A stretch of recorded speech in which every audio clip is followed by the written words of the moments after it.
আমার রব আছে, আমার মালিক আছে, আমার খালিক আছে, আমার একজন অভিভাবক আছে। ওই বিশ্বাসটা রেখে টেনশন মুক্ত থেকে আলহামদুলিল্লাহ বলে মুখে হাসি রাখবেন। দেখবেন আজকে যে সিচুয়েশনটা আপনার জন্য অকল্যাণকর মনে হয়ে আপনি টেনশন করছেন, হয়তো রব চাইলে ওই অকল্যাণের ভিতর থেকে আরো 10টা কল্যাণের রাস্তা আপনার জন্য আল্লাহ করে দিবেন। সুবহান।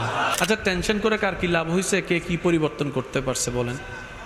টেনশন করে কোনো লস ছাড়া লাভের কোনো সম্ভাবনা। টেনশন করলে রাতের ঘুমটা নষ্ট হয়, টেনশন করলে প্রেশারটা বেড়ে যায়, না হয় কমে যায়, টেনশন করলে চেহারা সুরত খারাপ হয়ে যায়, টেনশন করলে ভালো মানুষ, প্রিয় মানুষের সাথে কথা বলতে ইচ্ছা, অথচ আপনার এক একটা সেকেন্ড চলে যাচ্ছে যা আর কখনো আপনি ফিরে পাবেন না। তো সেজন্য টেনশন করে তো কেউ কোনো পরিবর্তন হয় নাই, পরিবর্তন করতে পারে না এই সিচুয়েশন। কিন্তু রব্বুল আলামিন চাইলে দিনকে রাত, রাতকে দিন বানাতে পারে কি পারে না? রব্বুল আলামিন চাইলে জীবিতকে মৃত, মৃতকে জীবিত বানাতে চাইলে পারে কি পারে না?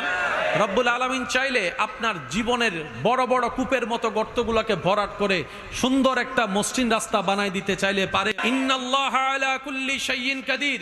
ওই আল্লাহ, ওই রব তো আমাদের আছে। সুতরাং সমস্ত সিচুয়েশনে রবের উপর তাওয়াক্কুল রাখবেন, ভরসা রাখবেন। আমার রব আছে, আমার মালিক আছে, আমার খালিক আছে, আমার একজন অভিভাবক আছে। ওই বিশ্বাসটা রেখে টেনশন মুক্ত থেকে আলহামদুলিল্লাহ বলে মুখে হাসি রাখবেন।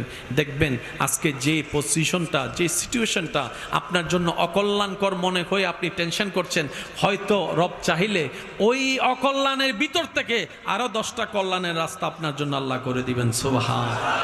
মনে রাখবেন, রবের উপর ভরসা করে কেউ কখনো ঠকে নাই।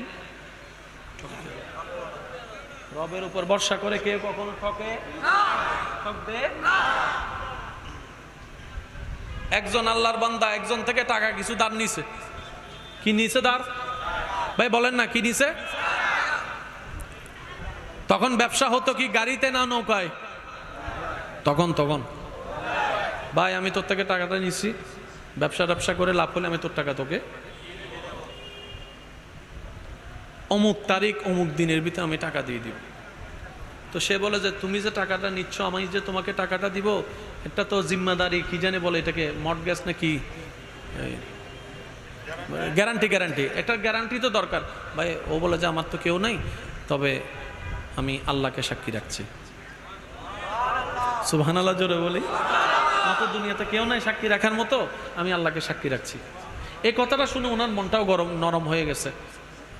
মনটা নরম হয়ে বলছে, আল্লাহকে সাক্ষী রাখছো, আল্লাহর নাম যেহেতু ধরছে, আর কোনো কথা নেই, দাও তোমার দিলাম। যে তারিখে টাকা ফেরত দেওয়ার কথা ওই তারিখে উনি আসতে পারে নাই, নৌকা মিস হয়ে গেছে।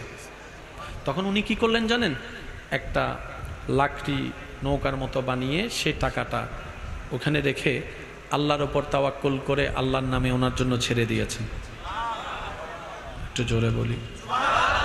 এবার বলেন, বাতাস কার নিয়ন্ত্রণে? পানি কার নিয়ন্ত্রণে? সমস্ত কিছু কার নিয়ন্ত্রণে? উনি বলে যে আল্লাহ, আমি ওয়াদা করছি তোমার নামে সাক্ষী রেখে, আমি তো পৌঁছাতে পারি নাই, এটাও তোমার একটা হিকমত।